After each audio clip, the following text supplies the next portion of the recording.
Bonjour tout le monde. Je vais procéder à une lecture de la Déclaration des droits de l'homme et du citoyen du 26 août 1789.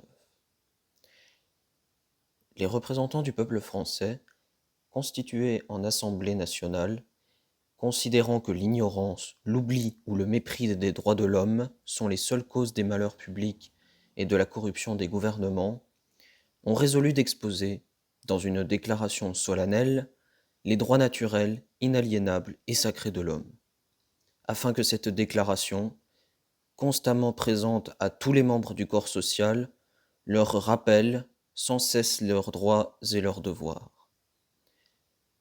Afin que les actes du pouvoir législatif et ceux du pouvoir exécutif, pouvant être à chaque instant comparés avec le but de toute institution politique, en soient plus respectés, afin que les réclamations des citoyens fondées désormais sur des principes simples et incontestables tournent toujours au maintien de la Constitution et au bonheur de tous. En conséquence, l'Assemblée nationale reconnaît et déclare, en présence et sous les auspices de l'être suprême, les droits suivants de l'homme et du citoyen. Article 1er. Les hommes naissent et demeurent libres et égaux en droit. Les distinctions sociales ne peuvent être fondées que sur l'utilité commune. Article 2.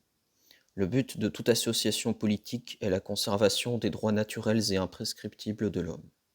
Ces droits sont la liberté, la propriété, la sûreté et la résistance à l'oppression. Article 3. Le principe de toute souveraineté réside essentiellement dans la nation. Nul corps, nul individu ne peut exercer d'autorité qui n'en émane expressément. Article 4.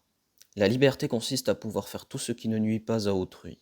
Ainsi, l'exercice des droits naturels de chaque homme n'a de borne que celle qui assure aux autres membres de la société la jouissance de ces mêmes droits.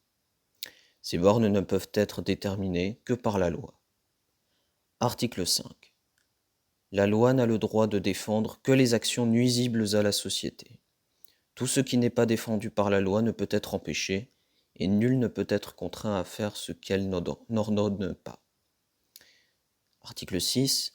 La loi est l'expression de la volonté générale. Tous les citoyens ont droit de concourir personnellement ou par leurs représentants à sa formation. Elle doit être la même pour tous, soit qu'elle protège, soit qu'elle punisse. Tous les citoyens étant égaux à ses yeux sont également admissibles à toute dignité, places et emplois publics selon leurs capacités et sans autre distinction que celle de leurs vertus et de leurs talents. Article 7. Nul homme ne peut être accusé, arrêté ni détenu que dans les cas déterminés par la loi et selon les formes qu'elle a prescrites. Ceux qui sollicitent, expédient, exécutent ou font exécuter des ordres arbitraires doivent être punis. Mais tout citoyen appelé ou saisi en vertu de la loi doit obéir à l'instant. Il se rend coupable par la résistance. Article 8. La loi ne doit établir que des peines strictement et évidemment nécessaires, et nul ne peut être puni qu'en vertu d'une loi établie et promulguée antérieurement au délit et légalement appliquée. Article 9. Tout homme étant présumé innocent jusqu'à ce qu'il ait été déclaré coupable, s'il est jugé indispensable de l'arrêter, toute rigueur qui ne serait pas nécessaire pour s'assurer de sa personne doit être sévèrement réprimée par la loi. Article 10. Nul ne doit être inquiété pour ses opinions, même religieuses, pourvu que leurs manifestations ne troublent pas l'ordre public établi par la loi. Article 11. La libre communication des pensées et des opinions est un droit des plus précieux de l'homme. Tout citoyen peut donc parler, écrire, imprimer librement, sauf à répondre de l'abus de cette liberté dans les cas déterminés par la loi. Article 12. La garantie des droits de l'homme et du citoyen nécessite une force publique. Cette force est donc instituée pour l'avantage de tous et non pour l'utilité particulière de ceux auxquels elle est confiée. Article 13. Pour l'entretien de la force publique et pour les dépenses de l'administration, une contribution commune est indispensable. Elle doit être également répartie entre tous les citoyens en raison de leurs facultés. Article 14. Tous les citoyens ont le droit de constater par eux-mêmes ou par leurs représentants la nécessité de la contribution publique de la consentir librement, d'en suivre l'emploi et d'en déterminer la quotité, l'assiette, le recouvrement et la durée. Article 15. La société a le droit de demander compte à tout agent public de son administration.